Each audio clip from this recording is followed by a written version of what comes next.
Welcome back to the SAHMA Exchange, a podcast produced by the Southeastern Affordable Housing Management Association. The SAHMA Exchange is where policy, people, and property management meet. A few stats I wanted to share today to start the conversation. Gallup reports managers are more likely than non-managers to experience daily stress and burnout. How about that? Hard to believe, right? 83% of U.S. workers report work-related stress. That's according to the American Institute of Stress. We have so much stress, we need an institute to manage it right now. And burned out employees are 2.6 times more likely to actively seek a new job. That one's also from Gallup. So if you haven't guessed it, today we're tackling a big topic: burnout and stress in property management. And to help us dive into this world of burnout are today's guests, Dana Patterson, Chief Operating Officer, and Jamie Kennedy, Culture and Engagement Strategist. They're both with Alco Management based in Memphis. Welcome to the podcast, ladies. I'm so glad you're here. Thank you so much for having me. I'm so excited.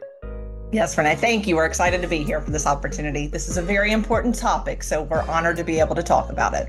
All right, well, let's hop in. This is my first question for you all. When you hear the word burnout, what does it actually mean to you, and how do you define it inside Alco, inside your organization? Who wants to tackle that first, Jamie or Dana?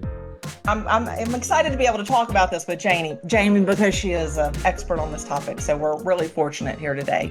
Burnout to me, it's when you lose that connection to your work. It's when you lose that passion and that excitement about the work that you do. And it just makes it so much more difficult to have purpose and to have that drive and ambition when you come into work and want to connect with those residents. You lose that ability to make that connection, which then drives that joy. So that's really what burnout means to me. A disconnect is definitely part of it. When I was thinking about this question, spoiler, we got these questions ahead of time, so I did get to think about it, which is nice. The first thing that I thought about was it's something that's actually pretty hard to define because people experience it completely differently, person to person. It's sort of like an idea like freedom. You might be hard for you to recognize because we take it for granted a little bit, but when we're experiencing a lack of it, we definitely know we are, right? So I think burnout is kind of like that. It's hard to define because it does show up differently for different people, triggered by different things in different industries. But when you're experiencing it, you definitely know that you are experiencing it. Mm-hmm. How do you know that you're experiencing it? What are we might get into this a little bit later too, but I'm just curious. Maybe I'm going through burnout right now. What does that look like? You might be. In my experience, so I'm a professional coach, and that's one of the things that I do for employees at Alco is coach them through their feelings, being able to help them separate feelings from facts and things like that.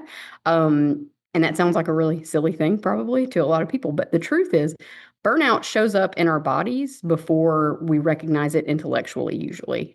So that could be things like your blood pressure going up. It could be increased heart rate. It could be sweaty palms. It could be, for me, it's my shoulders go up when I'm really, really stressed. You can tell it in my shoulders. Everyone has kind of a different physical tell, but stress and things that lead to burnout eventually are really about unprocessed emotions that stay in our body. And a lot of times we do anything that we can to avoid the emotions that we're having. We typically do something called emotion stacking. So if you're feeling resentment or anger or frustration, instead of handling that emotion and actually dealing with it, processing it, having conversations about it, doing the things that are proactive, they literally stack up on you. And your body actually keeps the score of all of that. So you're going to have a physiological symptom to something that's really hard to define if you're not taking the time to realize how you're feeling. Yeah. Burnout. When you don't want to answer that email, those emails are coming in and it's just like, I don't feel like doing this. You wake up in the morning, do I have to go to work? Do I have to do this? It's, for me and what I've seen, it's just really that lack of passion and excitement and drive. But as Jamie said, it's just that emotion stacking. Yeah. Very well said. Yeah. That was very well said. Yeah. It's heavy. It's very heavy. And in property management, you all have so many things you're juggling. So you wear so many hats, right? So I'm wondering, and I don't know who wants to answer this for me, but is burnout inevitable and just something we need to accept in property management?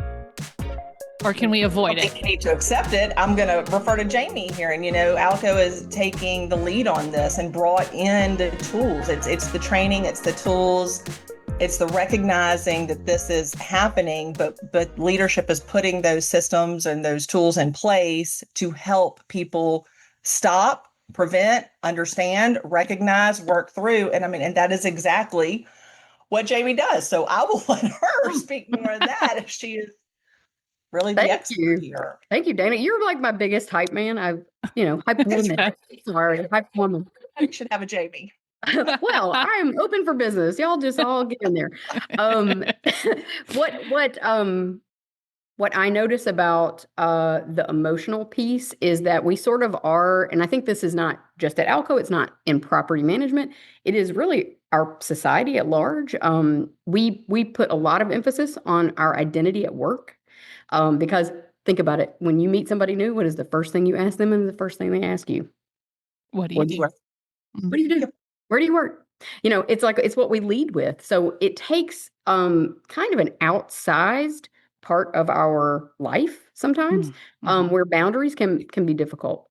If we identify as a property management community manager completely, that is your identity. All of the things that you experience are going to come through that lens, all of your emotion. And if you don't have a proper way or even know, I should be thinking about, why am I feeling this? Why is my heart racing? What am I actually dealing with right now? Instead of just getting it done. That's something, at work, we love to get it done. And there's nothing wrong with that. But at the expense of what you're feeling, if you keep stacking those things, then we get on LinkedIn and we start thinking, oh, this is an Alco problem, or this is a property management problem, or if they would just do this, or if they would just do that. Those are real symptoms of burnout, when in actuality, if you're stacking emotions and you're not processing them and you don't really know what's going on inside of you, you will take that to the next job. Because it is something that we're wired to do. Our brains are actually wired to constantly look for threats to us. We look for them without even knowing it. Part of our brain is processing things and developing emotions and triggering us without our knowledge of the intellectual part of our brain. It's a whole different part of the brain that does this, and we all have it. So that is the thing that is definitely not inevitable in property management, any more so than it is in any other job. However, you can experience burnout no matter what you're doing, because it is all based on how you are taking in what's happening, what meaning you're making of it, and how you're actually working through it to remove the feelings from the facts and be able to process things appropriately. I would say any job can have burnout. I came from education. I'm new to property management, but what I will say is I've been here 2 years almost, and I see so many similarities on properties as teachers deal with in the classroom. There's a lot of uncontrollable things. It's a varied environment that you just can't predict day to day. People have needs, especially in underserved communities. So if you're in low-income housing, you have communities that are underserved and historically marginalized. So they bring completely different set of needs. And it's a lot of pressure if you're somebody who wants that emotional connection with people. And it's not a bad thing. It's a great thing to have that. And we have to know how to say, ooh, I'm feeling something. Take a minute, deal with it, talk to someone about it. If it's somebody like me, wonderful. If it's a therapist, wonderful. If it's a peer, wonderful. To get it out, talk about how you're feeling to move to the next step of actually processing it. That's so good. I heard you say a couple things that are really good transition into what I want to ask you all next. But the first thing I want to ask you is, you talked about the steps that Alco's actually taking to address this. And this is kind of a bonus question because I didn't put this on the list. I'd love to know what that looks like for Alco and why, as a company, leadership decided to address this. Jamie is something that someone that we recognize that was absolutely fit this bill and this role that we really needed in this industry. And affordable housing, like Jamie mentioned earlier, the emotional toll. Our managers have so much pressure on them. They've got pressure of operational goals, meeting financial goals, you know, implementing all this, but the biggest challenge that I think is managing the residents daily. And like we spoke about earlier in affordable housing, the resident relationships that we encounter can be so emotional for them. It can be so much weight for them to bear because of the situations and the vulnerability of our residents. And that's a lot. And when you don't know how to process that, that's something that you're taking home with you. You're carrying that with you throughout. We aren't giving property managers tools on how to manage these situations, how to handle that themselves, how to process these things. So, turnover's high, right? Property management probably has one of the highest turnover rates, and that's something that we have to change. And in order to change that, we have to provide the resources for our teams, to give them the training, to give them the tools, to manage the workloads, to manage those staffing challenges, to manage the resident situations. And this position, I know the employee engagement was new to us, and it has been what Jamie has brought to the team, her training, her knowledge, her ability to coach individuals, coach teams, has just made such a huge change. It has made such a big impact in the organization with turnover, with employees being able to work through conflict. How much conflict, conflict is so tough for so many people to navigate. And that's one of the training. And that also can cause burnout. That's that stress when you have conflict at work, dealing with coworkers or your team members. Jamie's position, the tool she's brought, the individual coaching, the team coaching, teaching people how to use those tools, understanding what these things are, what they look like, that's important. Teaching you about the tools to navigate, teaching you about the tools to work through this, understanding how to recognize it is just something that I think every organization needs. Quite frankly, not just property management, every organization needs. For real. So Jamie, I'm curious, what does a day in the office look like for you? What do you do day to day? I'm so blessed that I get to live. This is my dream job. Absolutely. I was a teacher forever. Then I became a coach for teachers. And then this was sort of a evolution for me. My days don't ever look like one another. And that's actually my favorite. I get very bored very easily if things are too similar day to day. I don't really like things to be, I kind of like change.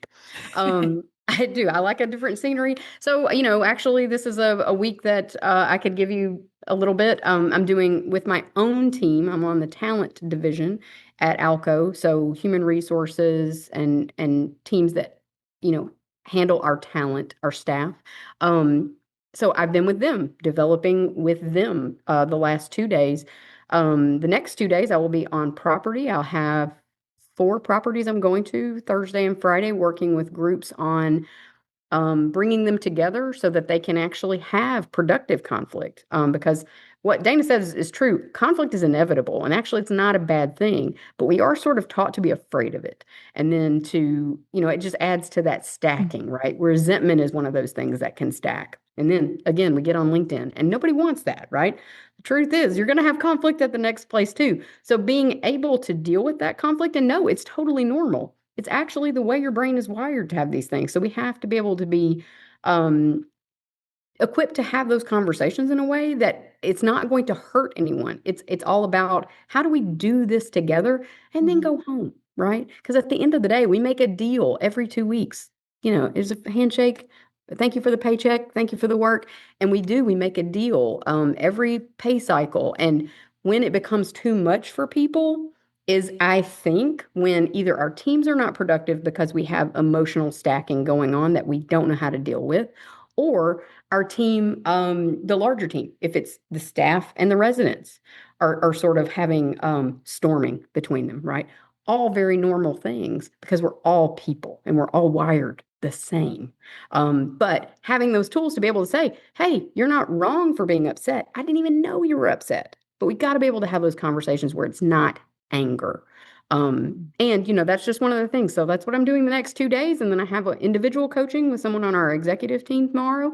So I'm sort of all over the place. It looks different all the time. I do a lot of one-on-one meetings where people will bring to me an issue that they're having or a mindset that they're stuck in. Sometimes people get referred to me. So I'll have a manager say, hey, I think my employee needs help with boundaries or needs help taking criticism, taking feedback. And those are things we can work on because everybody has the potential to be defensive. Everybody has the potential to have all of these emotions. So it's not like you're in trouble when you come talk to me. Now that did take a minute because it was I will admit if you're going to hire someone like me, it does take a minute to get the buy-in from people. But I think once you do and people realize like we're all experiencing these things and it really is just tools. I'm not a magician. I can't just come in and wave a magic wand and fix the problems. But what I can do is give you tools to help you fix your problems and see a way out of them. Not just it's all going to be better all the time. Sometimes it's not going to be better. And you just have to know how to get through those emotions. Yeah. Yeah. And traditional training. Yeah, sorry. You're good. Traditional training, you think about when you're hired for a job, they're teaching you how to do the job, the skill set required, the processes. These are areas that have never been talked about or focused on, and we've just all muddled through it, and you see that lack of collaboration, you see that lack of creativity because nobody was using training on these tools that are critical for your success. So it's really been radical it's a game changer. Yeah, it has been. Yeah, it reminds me of like a kiddo who's struggling with, different interpersonal issues. So you might take them to play therapy or occupational therapy just to, not that they don't have those skills already. You just need to, you kind of enhance them and pull them out of the kiddo. So that's awesome. So I love what Alco's doing. Now, I'm going to be real with you. I don't think every property management company's gotten to the point that you guys are at in this area. Maybe I'm wrong about that, but I don't think so. And we talked a lot about burnout sometimes being a personal issue, but in y'all's opinion, when does it become a corporate leadership responsibility? Ooh, I would say, I don't know, I'm not a corporate leader, so maybe I might not be the right person to ask, but I would say it is. I think we owe it to employees, no matter where we work, to say, you're a whole person. This is not just you come in and do this job. I think you can do that, but I think it's short-sighted because people have a lot of options. They do. And if you can't be someone who's struggling with something at a job, and maybe have understanding from that company and understanding that with this job comes a certain amount of stress. Like I want help with that. I do kind of think it is the responsibility of the company. That's just my opinion. But I do think, and I would love some colleagues out there. So I encourage all these other companies listening, give me some colleagues to work with because I do think tools for people to manage how they're feeling, what they're thinking, all of those things are beneficial across the board. And I do think once people see a value in it and they feel that they are being invested in, because that is what I hear on the ground now. And it's been 2 years. First year, I did not hear that. I'm going to be honest. By the second year, what I hear is I feel invested in a different way now. I do think we will start to see big increases in retention. I think we have actually seen increases about 10% over the last year, a decrease in the turnover rate, which is huge. But I look for that to go up even farther because I have heard, I do some ear hustling when I'm like cleaning up after a session. I do hear like, no, I've never been invested in this way. Nobody's ever invested in me this way. And I think that speaks to, hey, listen up companies. People want to be invested in, not just in the way of tuition reimbursement is great. That's a great thing. But like Dana said, those are job-based skills. This is more like people skills and self-regulation and reflection. And when you give people the time and you give people the intention to work on that, they will meet the challenge. They will. And what you're also doing is you're building that bench strength. You're creating your leaders, because as you move and grow in those promotions, it becomes less and less about the technical skill set and more about the leadership, which is the tool set and the way that in which Jamie and this type of coaching is giving you and developing you. So you're decreasing the turnover, but you're also increasing that ability to be promoting from within, which is what your employees are going to stay for. Yep, and give them real opportunities. Yeah, I read recently that burnout and disengagement from employees costs hundreds of billions of dollars globally in industry. Lost productivity, turnover, retention, like we were talking about. I mean, specifically for you all in property management, when that turnover does happen and those retention numbers drop below whatever the number is you have as a baseline, how does it affect what you do? Tremendously. It impacts all the way from the bottom, from the top to the bottom, from the bottom to the top, across. The turnover impacts an entire team. A property losing those core people on site impacts the performance. Your residents are seeing that turnover. They're losing that relationship and that connectivity they have with that office, and the trust. It could be also losing their trust with that site team. It's significant. We see it all the time. Our site teams play such a critical role in making our organization successful, as they are the front lines. And turnover is just, it can be detrimental on site. It's pretty wild to think about. I hear a lot of times, there are people property managers who will leave, and then the rest of the staff suffers, and then the residents suffer. So it's a financial loss for you all, and it's a cultural resident satisfaction loss. It just is a domino effect, I'm assuming. So way to go, Alco, for leading the way in this. That's awesome.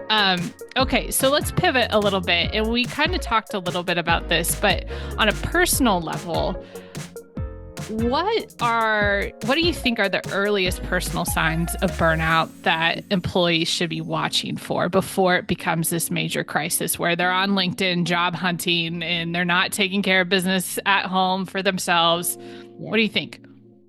I'm going to say the first thing that pops up to me is when people dread going. Something, especially if it's something they used to love. And so when you feel that dread, I think that does come from expectation that it's not going to be good. Expectation, anticipation internally that something bad is going to happen. I'm going to have this resident. I'm going to have these deadlines. I'm going to have, so all that emotion again, stacking up kind of leads you to dread. There are always physical symptoms. I would say for anybody listening to this that does not work for Alco, if you work for Alco, please, you know where to find me. Like we have this internal system to work individually with you and as teams.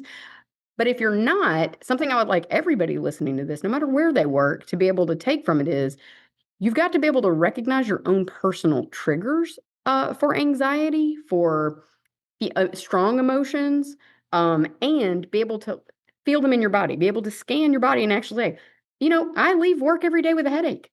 If you leave work every day with a headache, that is a physical symptom. So knowing, when did I start getting the headache? What was actually happening around that time? What did I experience? What was I actually feeling? Instead of, it was just a hard day. Because you can say it was just a hard day, or I wish I didn't have to work with this system, or I wish this resident would just move. Honestly, all of those things, they're going to happen no matter where you work. You're going to have frustrations. It is how you can recognize them, name them to tame them. That's something I always like to say. If you name it, it helps tame it. And that's something anyone can do. Just naming. I'm actually angry. I'm angry because this, and this. It gets it out. It's almost like it's not embedded in your physical body anymore, and you can deal with it.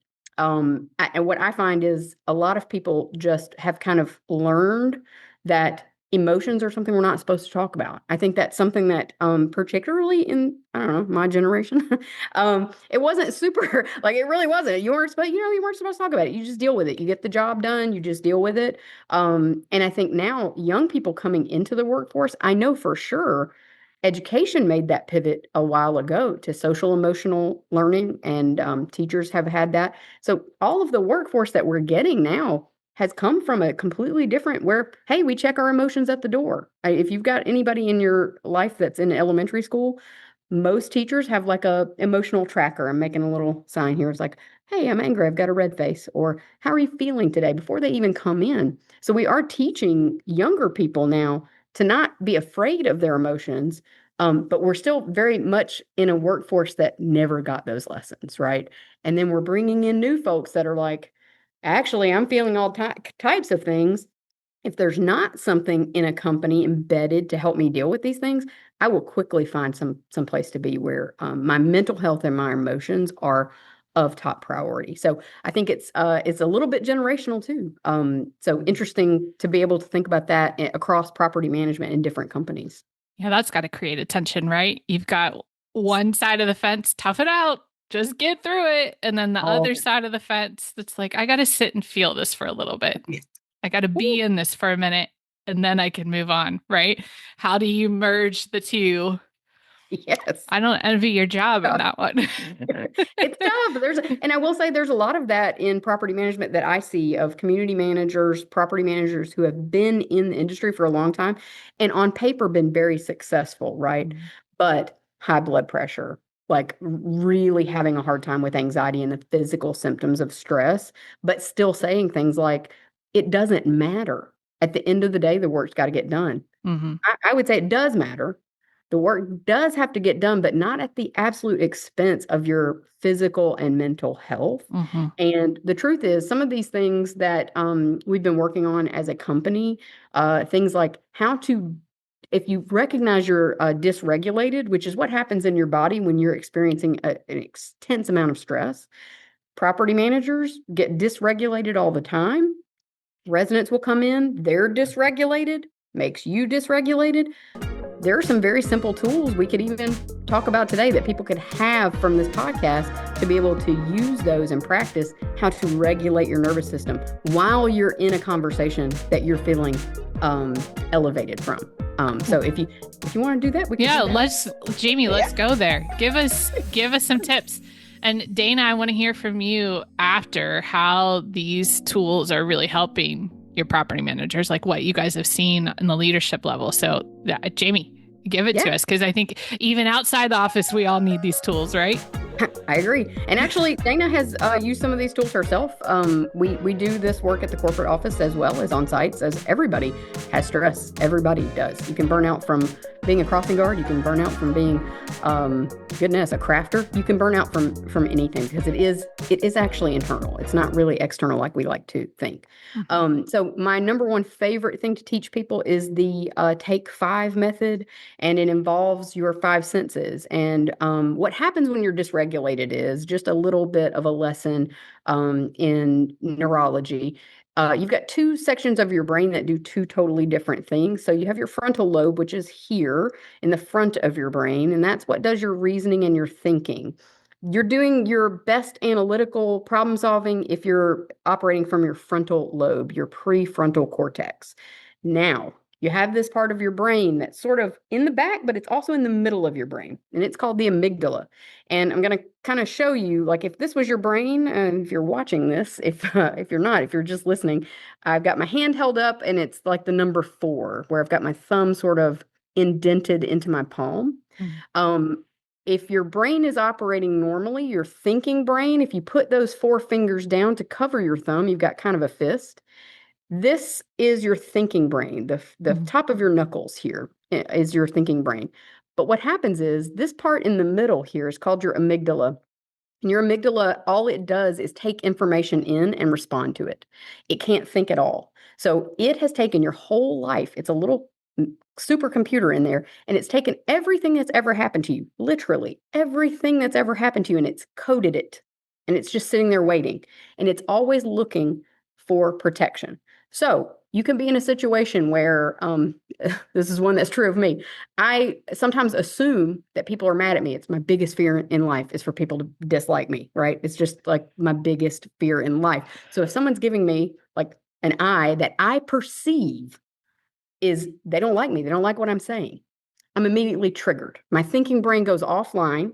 My amygdala takes over. What happens is it can release cortisol into your system, which is a stress hormone. And fun fact, not so fun fact, when that happens, it's 30 solid minutes usually biologically before you can take in new information and actually do something with it. 30 minutes. That's a What lot of happens if you don't have 30 minutes, Jamie? Exactly right. So we're going to talk about that when you are triggered. And usually people, it takes some practice knowing when they're triggered. It is those physiological symptoms that my breath is quickened, I'm flushed, I turn red. I turn really red. Like, I get sweaty palms, right? Everybody has a different tell. So you got to know yours. But when you're triggered and you know you're triggered, something that you can use to get your thinking brain back online is called the take five senses. What it is you're going to start by noticing things. You're going to hold up a number 5. You don't have to do it really big like this where everybody knows you're doing it. You can do it on the side of your leg. I'm going to say 5 things. I'm going to notice 5 things I see. So I'm going to say 5 things I see are, I see a green chair. I see a table that is brown. I see a green cup. I see a blue sign. What that's doing is it's signaling to your frontal cortex, get in the moment, get present, get out of the feeling and get back to what's really happening. Then after you do 5 things you can see, you're going to move to 4 things you can smell. I smell the freshly cut grass outside. I smell the rose lotion I just put on. I still smell my Sharpie from my last presentation. Then we're going to move to 3 things we can I wouldn't say taste. I would do that last because sometimes you're not just going to taste a bunch of stuff, right? So 3 things I can feel. So you might I feel my shirt is kind of rough. I feel my skin is very smooth. And once you do that with all of your senses and get down to the one, by that time, your actual system has had a chance to come down and your thinking brain is starting to come back online and you can ask yourself questions. At that point, you can say, what is the feeling I'm having and what has made me feel that? Because it does take disrupting what's happening in your amygdala to get your thinking brain back online. So getting back to the present moment, that's just one of the tools. I found that on property, that is the one that people will text me few days after we have it. They're like, I don't know about this. I'm like, trust me, just try. You just got to try it, and they'll say, oh, I've been feeling all kinds of things. I've been feeling my pants. You taught me that, and that has really helped. So, but it's really nice to hear that. And like, I know Dana has had that very tool that she's used in stressful situations too. So I'd love to hear how maybe even in a corporate sense that has worked, hopefully for her. Yeah. Well, I mean, yeah, you're faced with those situations all the time, right? Whether it's with a coworker, whether it's with a resident, whatever the situation may be. And I mean, just Jamie sharing with you that the managers are giving her the feedback, I'm using it, I'm doing it. That's what matters, is that people are taking the tools and using it and seeing that difference so that they can navigate those situations. They're using the tools, they're able to navigate them successfully, have a better outcome, as opposed to holding it in, not addressing it, taking it home with you, creating that burnout. So, I mean, it is those tools. And as you hear, people are using it, people are doing it. We all got the sensory sticker for our laptops, so we could sit there in the meetings and focus on that to help redirect when needed. I mean, it just grounds you and helps you to stay in the conversation, and be more productive and be more collaborative. And like I said earlier, have that creativity flowing as opposed to just being roadblocked or shut down in these situations, because you don't have a tool, you don't have something to help you move through it. So we're seeing great success. Jamie's been at the portfolio meetings. She's been able to connect with all the site teams and those portfolio settings and directly. But it helps anytime, people, we all, they say work's not personal, but it's personal, and that tends to be where we can really change our, in a meeting or in a situation, really have the amygdala As Jamie said, the shut down, lose it for 30 minutes, but this is helping you redirect so that you can get these things done and you can move through it. So it has Okay. been incredibly successful and helpful. I have two follow-up questions to this. One, what is this sensory sticker that you just talked about? Matt, I'm going to need a link to that, you guys. Yeah. It's great. Yeah. It's really great.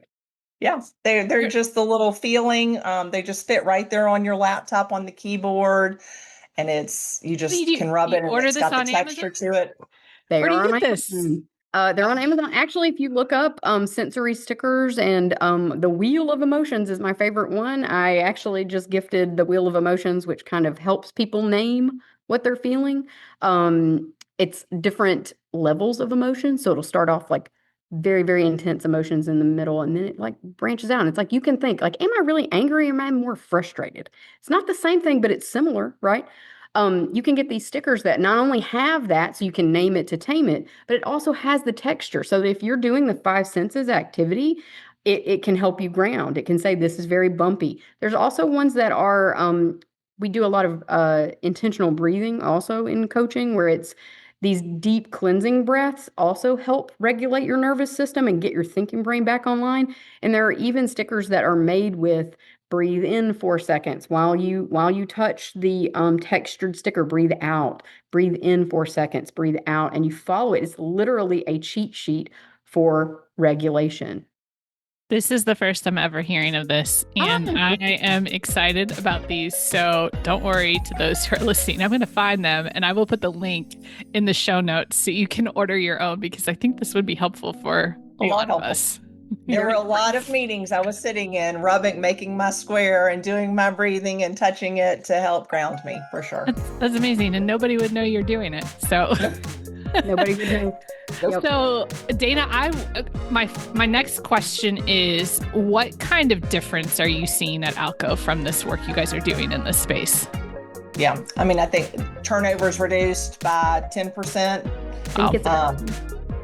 That's a big deal in property management. That's a big number. It is. That's one of the biggest. I mean, is it the biggest challenge? Maybe it is the biggest challenge. Turnover. So reduced turnover alone is significant, and then the ability, just really building that bench strength.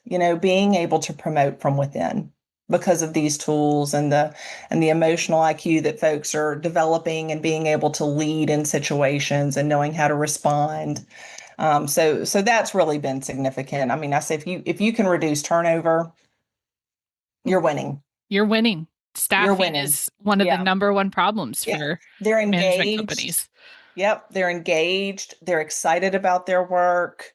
We work with somebody that always says, you've got to like what you're doing, and you've got to like the people that you do it with. And so this is really where we're headed.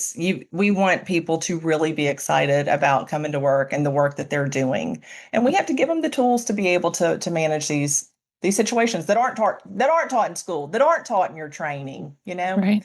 So it's been really successful. Yeah, that's awesome. So 2 years, right? This has been a 2-year initiative so far. Is that what you said? Yeah, almost. Yep.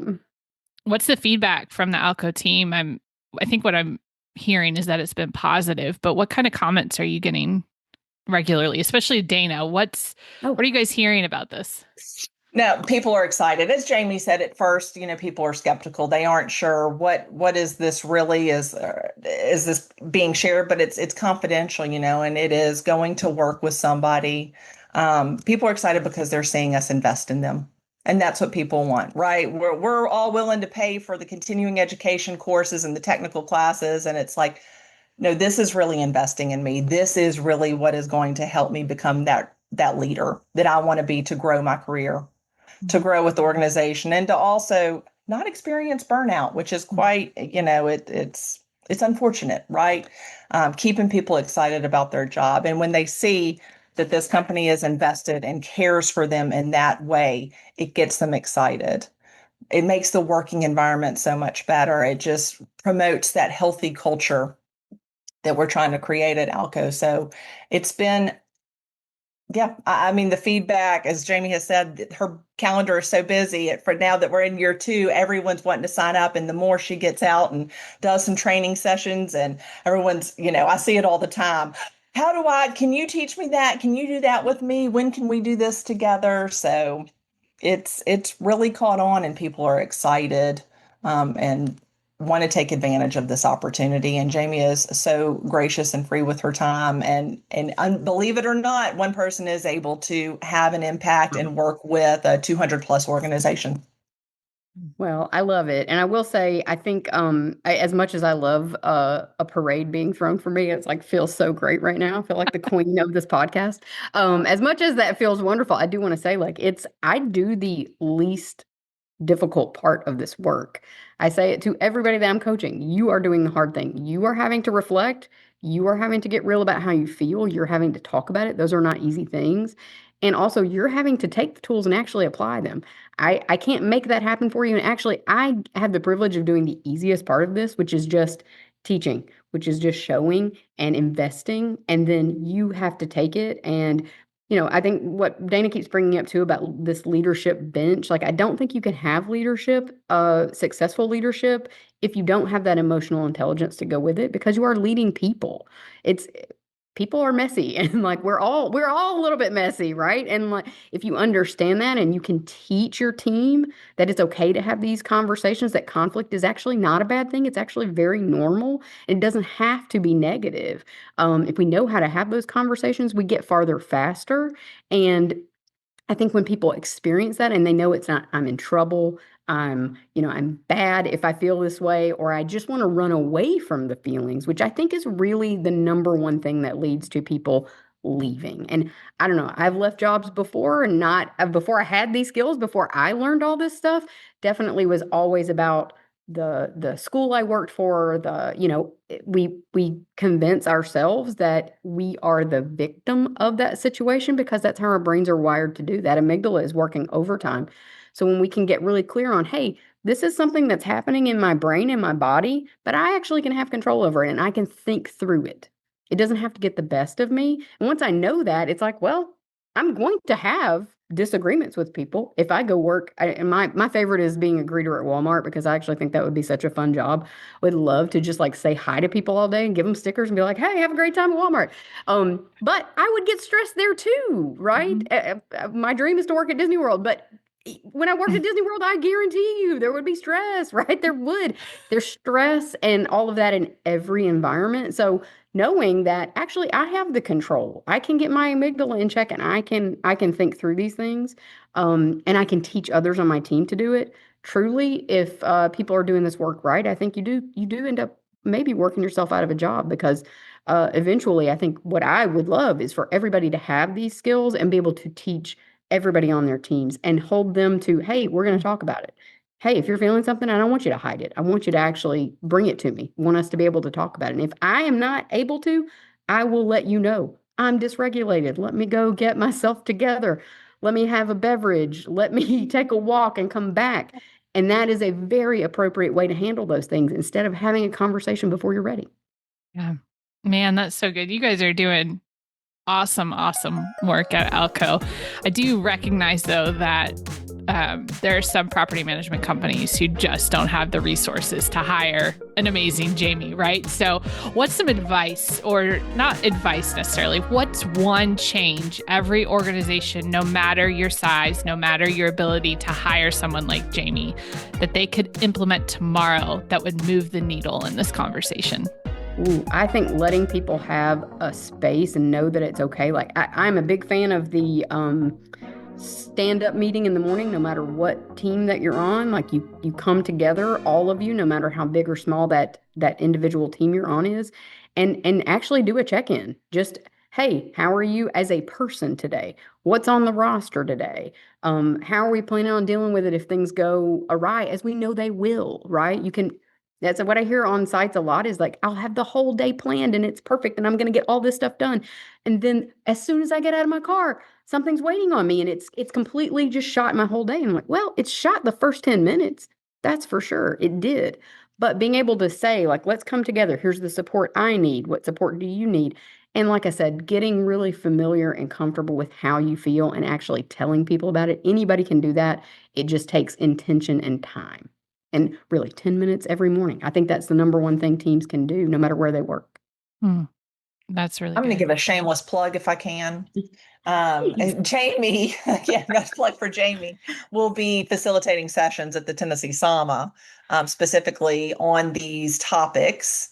And so anybody investing in sending their team members to the SAHMA can attend these sessions. And she's also doing the add-on session for the Working Genius. Yeah. So Awesome. to learn, really about the way in which we all work. What are our really strengths? What brings us energy? What is it that does not bring us energy? So she's doing a whole add-on on that. So, but my whole point is that you might not be able to bring a full-time person in-house for this, but look for the opportunities that you can provide to your team, because we're all providing training to our teams. It's how are you spending that training? Where do you want to allocate those resources and provide that training? And there's resources out there. Yeah, absolutely. Well, you guys are doing such good work. This has been such a great conversation. Mental health needs to be talked about much more in all spaces, but in property management for sure. And so kudos to you guys. Keep it up. As we wrap up, is there anything else you want to add? Any words of wisdom, especially on the individual level? Maybe, Jamie, three things to look out for immediately. I would say number one, your feelings are not a problem. Like I think typically we try to treat feelings as if they're a problem we just want to avoid. They're not a problem. And if you try to avoid them, they will come back. They stay with you, right? Mm-hmm. So I would say get familiar with your feelings, know what your physical triggers are, really spend some time investigating. I'm feeling a certain way. I think the stickers are actually a great thing anybody can get. They really are. It's a great tool. We are even going to have, I know Dana and I have been talking about at SAHMA, we're going to have a whole area where people can learn how to regulate. We're going to be having some make and take tools there, and we're going to be working where everybody's going to have access to taking away some tools with them to regulate their emotions. So I would say take full advantage of that. Come to SAHMA, get your emotional regulation tools. And I would say thirdly, don't be afraid to talk to someone about it. It could be a coworker, it could be someone in your personal life, it could be a therapist. I highly, highly believe in therapy. I think everybody should have that for themselves. It's a really great benefit to everyone. If you're not comfortable with that, though, just find someone to express how you're feeling. I think it really does start there. It is as simple as that. Yeah. And I'd say everyone needs to remember that burnout is not a weakness in you. So just to echo what Jamie's was saying, don't be afraid to talk about it. Don't be afraid to let leadership know, to talk about these things, to identify them.